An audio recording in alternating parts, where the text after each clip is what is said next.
రెండవ మాట లూకా సువార్త 23వ అధ్యాయము 39వ వచనం నుండి నేను చదువుతానండి. వేలాడ వేయబడిన ఆ నేరస్తులలో ఒకడు ఆయనను దూషించుచు, నీవు క్రీస్తువు కదా, నీవు రక్షించుకొనుము, మమ్మను కూడా రక్షించుమని చెప్పెను. ఇక్కడ ఇద్దరు దొంగలు మనకి కనబడతారు.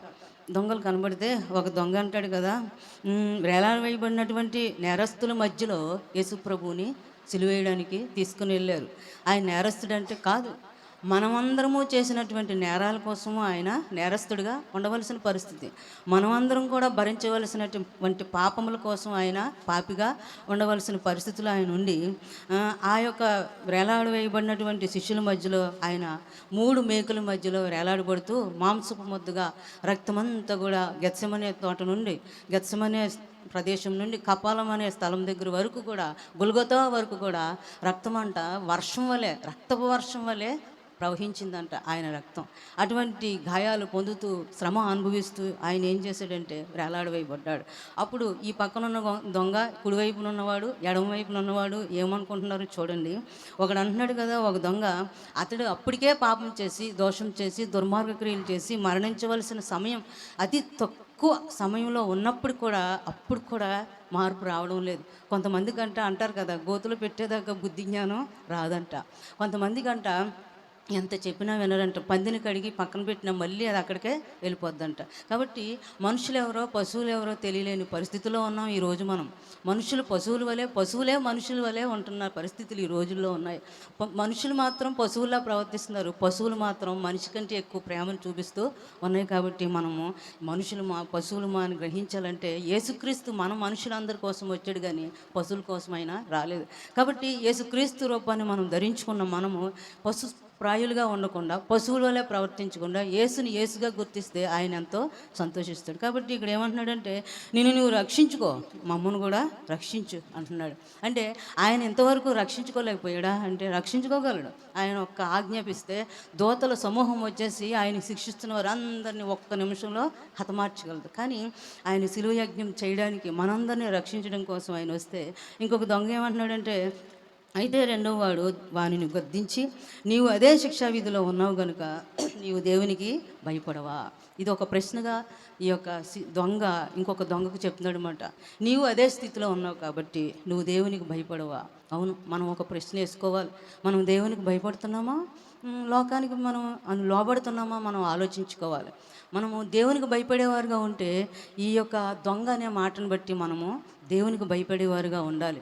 ఆ దొంగ దేవునికి భయపడలేదు, మనుషులకి భయపడలేదు. కాబట్టి దేవునికి భయపడలేని మాట అంటున్నాడు అనమాట.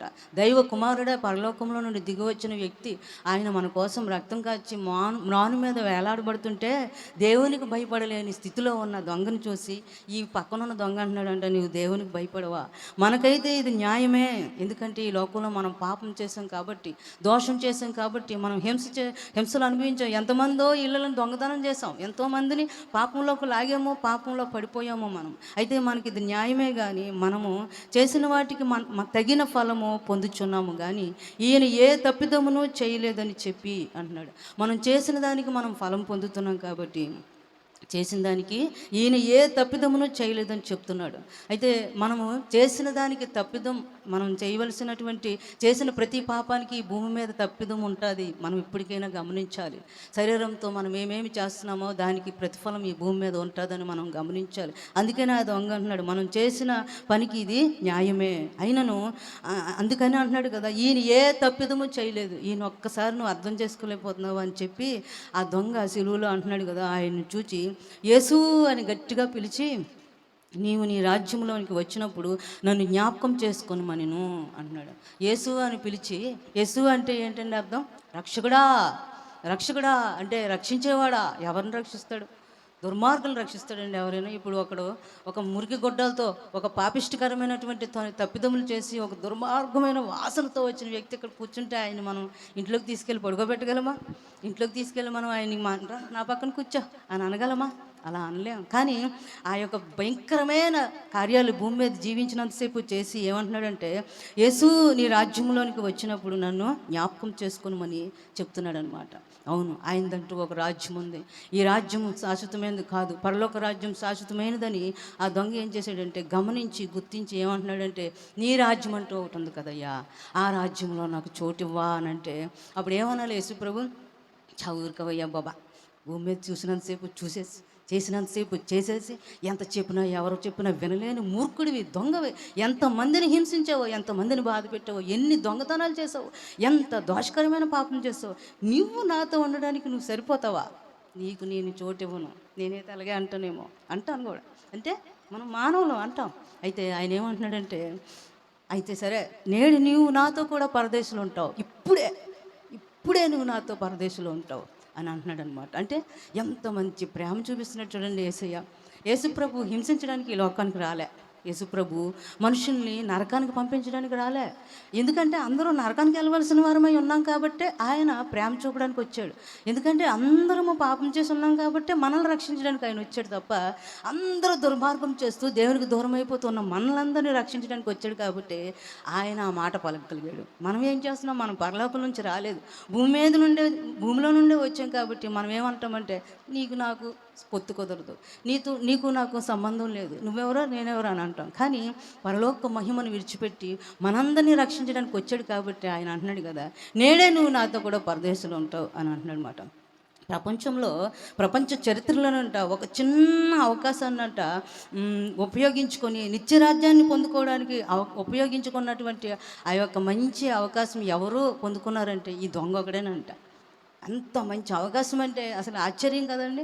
భూమి మీద మనం ఇప్పుడు చూడండి, నాకైతే తెలిసి 13 సంవత్సరాల వయసు కానండి యేసుప్రభుని నమ్ముకున్నాను నేనైతే.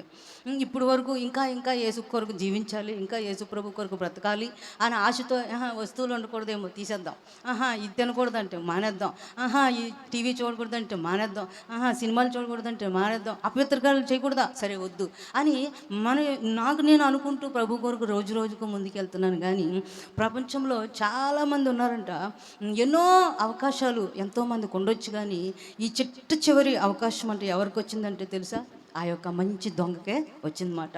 ఆయనకి ఆ అవకాశం వచ్చిందాన్ని ఏం చేశాడంటే వెంటనే సద్వినియోగం చేసేసుకున్నాడు.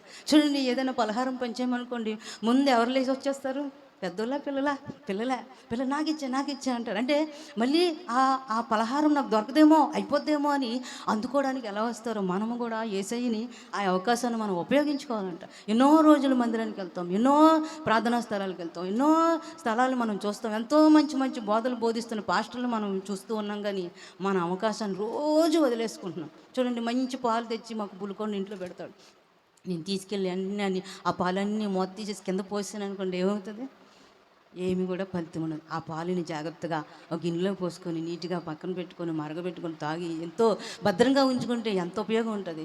వచ్చిన ప్రతి అవకాశాన్ని మనం ఉపయోగించుకోవాలంట, సద్వినియోగపరచుకోవాలంట. ఆ దొంగ ఏం చేశాడంటే, ఆయనకు వచ్చినటువంటి ఆ గొప్ప అవకాశాన్ని ఏం చేశాడంటే సద్వినియోగపరచుకొని, యేసు నీ రాజ్యంలో నువ్వు ప్రవేశించినప్పుడు నన్ను జ్ఞాపకం చేసుకోవా అంటే, నిశ్చయముగా నేను నిన్ను నా రాజ్యంలో చేరుస్తానని అభయం ఇచ్చినటువంటి యేసయ్య మాటను మనము గుర్తించాలి. ఆ దొంగల్లోనంట కుడివైపు ఉన్నటువంటి దొంగ పేరంట దిస్మాస్ అనేటటువంటి పేరంట, ఎడమ వైపున ఉన్న దొంగ పేరు గెస్టాస్ అనేటటువంటి పేరుతో ఈ యొక్క ఇద్దరు దొంగలు వేలాడవేయబడ్డారు. యేసు పలికినటువంటి మొదటి మాట ఆ యొక్క దొంగకి ఏమనిపించింది తెలుసా, పశ్చాత్తాపం కలిగిందంట. ఎంత భయంకరంగా ఈయన్ని హింసించి బాధపెడుతుంటే ఈయన మొట్టమొదటిగా ఏం మాట్లాడతాడో చనిపోయే ముందు అని చూస్తే, అయ్యా వీరేం చేస్తున్నారు, వీరెరుగరు కనుక వీరిని క్షమించండి అంటున్నాడు. ఎంత గొప్ప త్యాగం, ఎప్పుడు ఎన్నడూ నేను చూడలేదు. ఇంత మంచి ప్రపంచంలో ఉన్నాను కానీ, ఎంత అందమైన ప్రజల మధ్యలో ఉన్నాను కానీ ఏ మనిషి కూడా ఇటువంటి మాట మాట్లాడలేదని ఏం చేశాడంటే దొంగ ఆ మాటకే నీరైపోయింది తన జీవితం అంతా. అప్పటికే సగ ప్రాణం అంటే యేసుప్రభుకి నిలువెల్లా గాయాలతో సిలువ మీద వేలాడదీస్తే వాళ్ళకి ఏమాత్రం గాయాలు చేయకుండా ఉట్టి కర్రకే కట్టి వాళ్ళని వేలాడదీశారనమాట. అయినప్పుడు కూడా ఆ పరమదేవుడు పలికినటువంటి ఆ మొదటి మాటను చూసి దొంగ పశ్చాత్తాపడ్డాడు. నేడు మనకి ఎంత మంచి అవకాశం ఉంది చూడండి. మనకి ఈరోజు చంపేస్తామని ఎవరు అనలే, ఈరోజే మీ బ్రతుకు నాశనం అయిపోద్ది అని అనలే.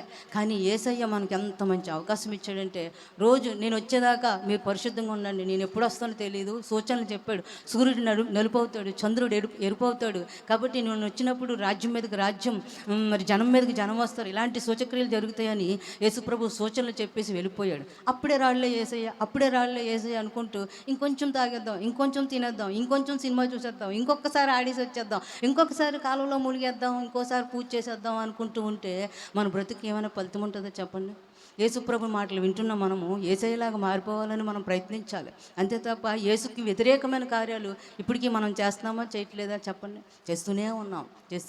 కాబట్టి యేసుప్రభుని మనం గుర్తించి గమనించాలి. ఆయన పరమ భయంకరమైనటువంటి దుర్మార్గమైనటువంటి ఆ దొంగను చూసి ఏం చేస్తున్నాడంటే, నేడే నువ్వు నాతో కూడా పరదేశంలో ఉంటావు అనేటటువంటి మాటను పలుకుతున్నాడు అనమాట. దానియేలు చూడండి, ఆరోగ్యంలో ఒక మంచి మాట రాయబడి ఉంది. దానియేలు గ్రంథంలో ఆరోగ్యంలో 26వ వచనం లాస్ట్ నుంచి నేను చదువుతున్నాను. జీవము గల దేవుడు ఆయనే యుగయుగములు ఉండువాడు, ఆయన రాజ్యము నాశనము కానేరదు, ఆయన ఆధిపత్యము తుదమట్టున కుండును, ఆయన విడిపించువాడును రక్షించువాడునై ఉండి పరమందును భూమి మీదను సూచక క్రియలను ఆశ్చర్య కార్యములను చేయవాడు. ఇక్కడ ఒక మంచి మాట పలుకుతున్నాడు అనమాట భక్తుడు. ఏమన్నాడంటే, జీవము గల దేవుడు ఆయనే యుగయుగములు ఉండేవాడు. మనం ఆరాధిస్తున్న దేవుడు యుగయుగములు ఉండే దేవుడు అండి. నేడుండి రేపు వాడిపోయే గట్టి పువ్వు వంటి వాడు కాదు, ఒక జంతువు కాదు, ఒక పక్షి కాదు, ఒక మనిషి కాదు. ఆయన యుగయుగములు ఉండేటటువంటి దేవుడు. ఆయన రాజ్యం నాశనం అయిపోయేది కాదు. ఈ భూమి అయితే నాశనం అయిపోతుంది. ఇప్పుడు కొన్ని రోజులు పోతే అధికారం నాశనం అయిపోయే పరిస్థితిలో ఉంది. ఎందుకు పరుగులు పెడుతున్నారంటే, నేను విన్నాను అన్న మనిషి వచ్చేసరి గెలుస్తానో గెలనాను భయంతో ప్రార్థన చేయించుకుంటున్నాడు, పూజలు చేస్తున్నాడు, మళ్ళీ సాయిబులతో కూడా మసీద్ దగ్గరికి వెళ్ళి చేయించుకుంటున్నాడు. అంటే నమ్మకం లేదు, ఆ రాజ్యం ఆయన చేతిలో మళ్ళీ వస్తుందో లేదో నమ్మకం లేదు. కాబట్టి ఏది చేస్తే ఏ రాయి ఎటిసిస్తే అది వస్తుందేమో అనే ధైర్యంతో, ఆ నిరాశ నిస్పృహతో కూడా భయపడుతున్న రాజ్యాధికారులు ఉన్నటువంటి రాజ్యంలో మనం ఉన్నాం. కాబట్టి ఆయన రాజ్యం, పరలోక రాజ్యం నాశనం కానేరదంట. ఆయన ఆధిపత్యం అంట తుదమట్టుకు ఎప్పుడు కూడా ఆయన ఆధిపత్యం ఉంటుందన్నమాట. అందుకనే ఆయన ఆధిపత్యం కిందకు మనం వెళ్ళిపోవాలి, ఆయన అధికారం కిందకు మనం వెళ్ళిపోవాలి. నీ అంతటి నువ్వైతే పరిశుద్ధంగా ఉండలేవు, నా అంతటి నేనైతే పరిశుద్ధంగా ఉండలేను. నేను ఉండాలి, నేను ప్రార్థన చేయాలి అనుకుంటాను, కానీ నేను చేయలేను. కానీ ఒక మాట అనుకోవాలంటే మనం, ప్రభువా నేనైతే పాపం చేయకూడదని నేను అనుకుంటున్నాను, కానీ నేను చేసేస్తున్నాను ప్రభువా, దయచేసి నువ్వు పాపం చేయలేని వాడివి కాబట్టి నీ శక్తి నాకు ఈ ప్రభువా, నీ శక్తి ఇస్తే ఈ పాపం చేయలేనయ్యా నేను అని మనం అనుకోవాలంటే, అప్పుడు ఏమవుతుందో తెలుసా?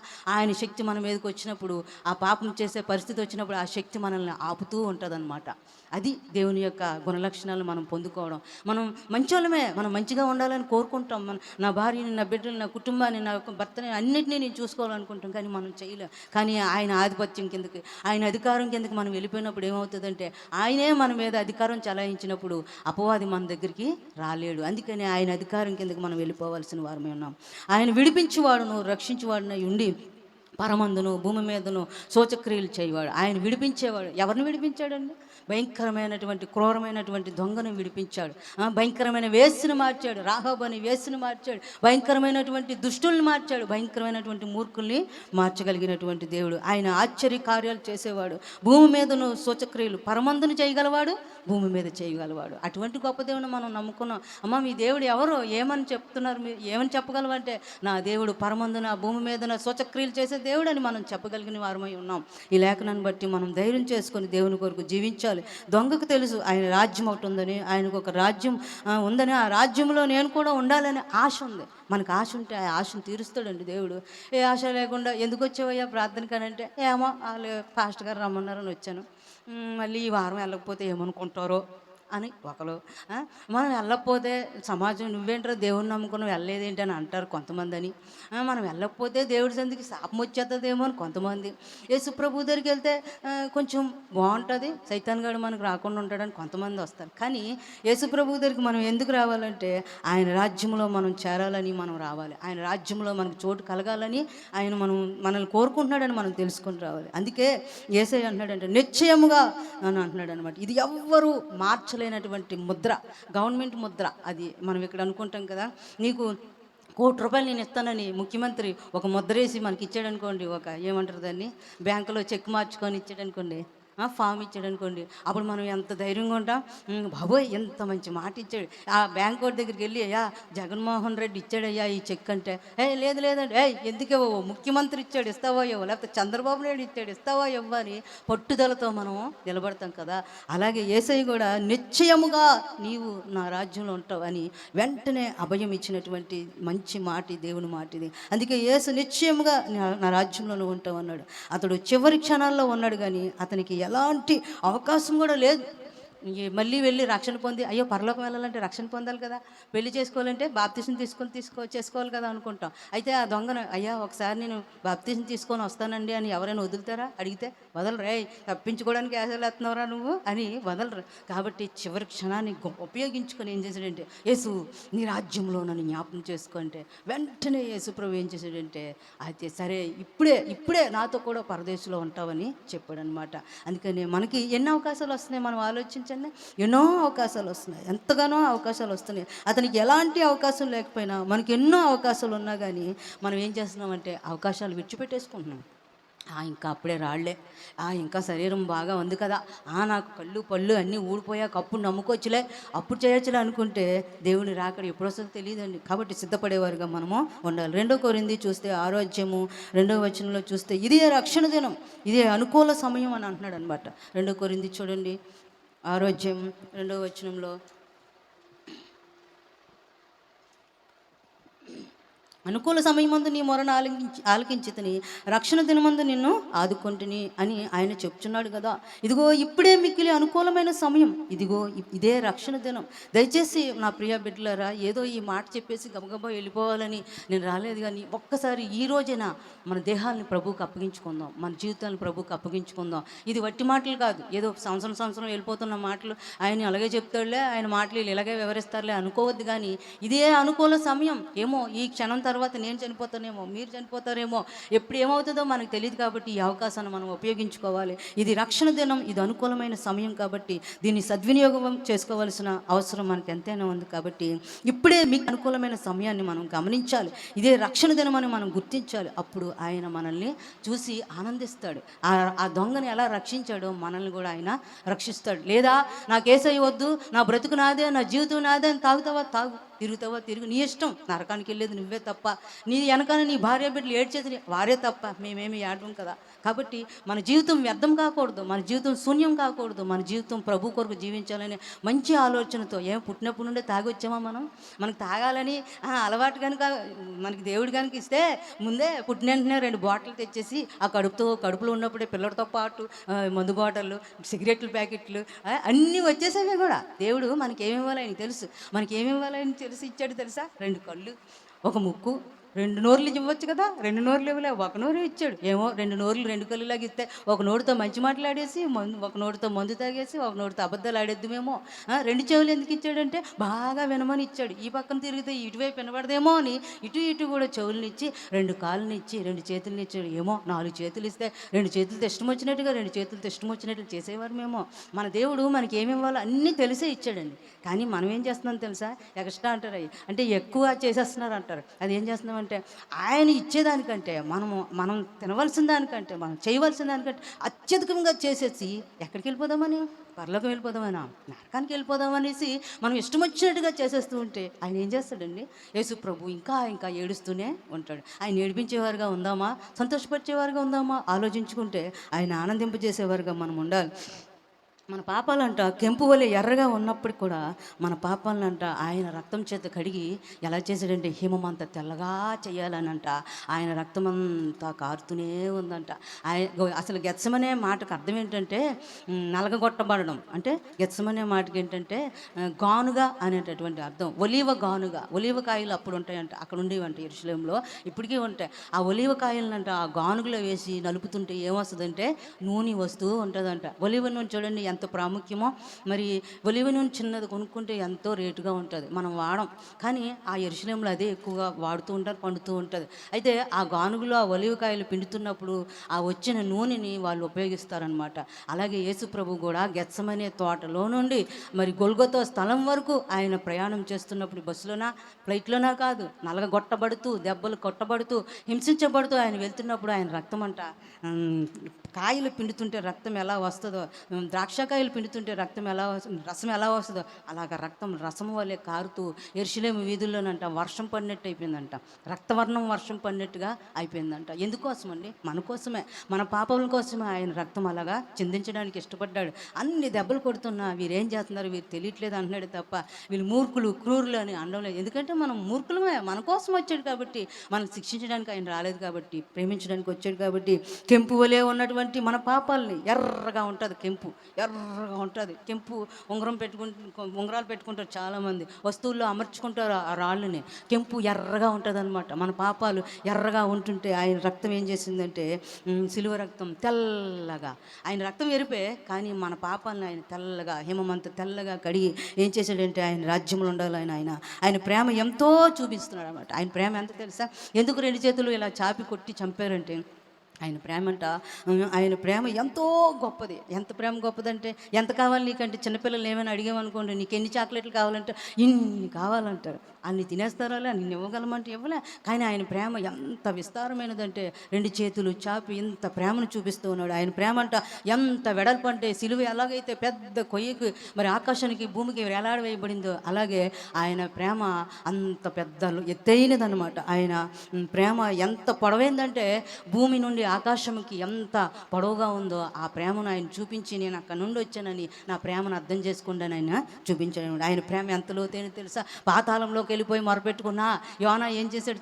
ఇది చేప కడుపులో ఉన్నప్పుడు, తిమింగలం కడుపులో ఉన్నప్పుడు ప్రార్థన చేస్తున్నాడు. అయ్యా ఇవి ఎక్కడున్నానో నాకు తెలియట్లేదయ్యా అని మొరపెడుతుంటే ఏం చేస్తున్నాడు తెలుసా? యేసయ్యా ఎక్కడున్నావు, నీ ప్రార్థన నాకు వినపడటం లేదు. ఏంటి యోనా, నాకు చాలా పనులు ఉన్నాయి అనలేదు. కానీ పాతాళంలో ఉన్నటువంటి ఆ యోనా ఆ చేప గర్భంలో, తిమింగల గర్భంలో పెడుతున్న మొర్ర కూడా ఆయన విండి లోతైనటువంటి స్థలంలో ఆ జలముల మధ్యలో ఆ యొక్క ప్రాణం అల్లాడుతున్నటువంటి యోనా ప్రార్థన యేసయ్య విన్నాడు. అందుకే ఆయన ప్రేమ అంత లోతైనది. కాబట్టి ఆయన ప్రేమను మనం నిర్లక్ష్యం చేయొద్దు. ఆయన ప్రేమను మనము అర్థం చేసుకుని ఆయన ప్రేమ కొరకు మనం జీవిద్దాం. ఆయన ప్రేమ కొరకు మనం కొనసాగుదాం. ఆయన రక్తం గుర్తంటే ఈరోజు ఒక దైవజనుడు చెప్తున్నాడు, మన బ్లడ్ గ్రూప్ మనకు తెలుసు కదా, మీకు తెలుసా? మీ బ్లడ్ గ్రూప్ ఎంతో ఏంటో తెలుసుకోండి. ఎందుకంటే ఒక్కొక్కసారి ఏమైనా బలహీనత వస్తే మీ బ్లడ్ గ్రూప్ ఎంతో ఏంటి అని అడిగితే ఏమోనండి అంటే ఏమి రక్తం ఎక్కించాలి, మళ్ళీ మన రక్తం తీసేసి టెస్ట్ చేసి అప్పుడు మనకి అవసరమైనప్పుడు చేస్తారు. కాబట్టి యేసయ్య రక్త గ్రూప్ ఏంటంటే ఏబీ పాజిటివ్ అంట. ఆయన రక్తపు నమూనా గుర్తంట. ఆయన రక్తం అంట పవిత్రమైనది. ఆ రక్తం అంట చాలామందికి తక్కువగా ఉంటుందంట ప్రపంచంలో. కాబట్టి అది తల్లి నుండి వచ్చినటువంటి రక్తమే తప్ప ఒక తండ్రి నుంచి వచ్చిన రక్తం కాదు, ఒక పురుషుని నుండి వచ్చిన రక్తం కాదు. మన పిల్లలకైతే తల్లి తండ్రిది, నాదైతే ఏ పాజిటివ్, భాస్కర్ది అయితే బి పాజిటివ్. కానీ మా పిల్లలది ఏబీ పాజిటివ్ ఇద్దరిది కూడా. అయితే అది నిజంగా అది ఈ గ్రూప్లో ఇలా రావడం కూడా ఆనందం వేసింది నాకైతే ఉదయం చెప్తుంటే ఒక దైవజనుడు. కాబట్టి మన రక్తపు నమూనాలు మనకు తెలుసు. యేసయ్య రక్తం ఏంటో తెలుసురా అని ఎవడన్నా ప్రశ్న వేసిన తెలుసురా, ఏం చేస్తావు చెప్తాను నీకు వినని చెప్పొచ్చు మనం. అంత గొప్ప దేవుడు. ఆయన రక్తపు నమూనాలు కూడా గుర్తున్నాయి. ఆయన గాయాలంట ఎన్ని గాయాలు ముద్రలు పడ్డాయంటే ఆయన మీదంట 5480 గాయపు ముద్రలు ఆయన శరీరం మీద ఉన్నాయంట. మనకి ఎన్ని గాయాలు ఉన్నాయండి అసలు చెప్పాలంటే? మనకి చాలా తక్కువైన గాయాలు, అవి మనం చేసుకున్న గాయాలు. కానీ యేసయ్య కంట 5480 గాయాలు కొట్టారంట. ఆ ముద్రలు అలాగా ఉన్నాయంట. ఆయన వస్త్రం ఇంకా ఉందంట. కాబట్టి ఆయన అంత పరిశుద్ధుడు, మన కోసం రక్తం కార్చాడు, ఆ దొంగను క్షమించాడు, ఆ దొంగను ప్రేమించాడు. కాబట్టి మనము కూడా ఆయన రాజ్యంలో ఉండాలని కోరుతున్నాడు. కాబట్టి ఒక్కసారి ఈ అవకాశాన్ని ఉపయోగించుకొని మళ్ళీ ఇక్కడి నుంచి వెళ్ళిపోయాక యథావిధిగా మీరు జీవించడం కాదు, కానీ ప్రభు కొరకు జీవించి ముందుకు సాగిపోదాం. దేవుని మాటలు మనం గుర్తిద్దాం. దేవుడి మాటలు దీవించునుగాక. ఆమేన్.